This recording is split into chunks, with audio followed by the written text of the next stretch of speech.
Donne la parole. Monsieur Joly est député du Rassemblement national.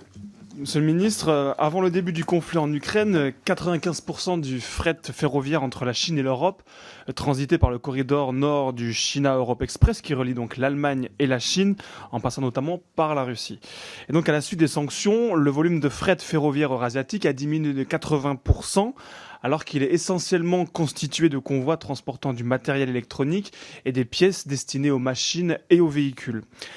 Et la carte des approvisionnements a donc été très largement réorganisée plus au sud, sans permettre évidemment de retrouver le même volume d'échanges.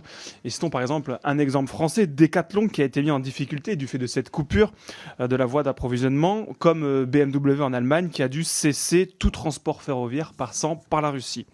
Donc l'alternative du corridor transcaspien s'est évidemment imposée, mais elle est beaucoup plus difficile d'accès du fait de la nécessaire traversée de la mer Noire et de la mer Caspienne, et des nombreux pays très différents sur cette route commerciale. Alors au regard de ces éléments, je souhaite savoir, Monsieur le ministre, comment, selon vous, le commerce français avec l'Orient va s'articuler au cours des prochaines années.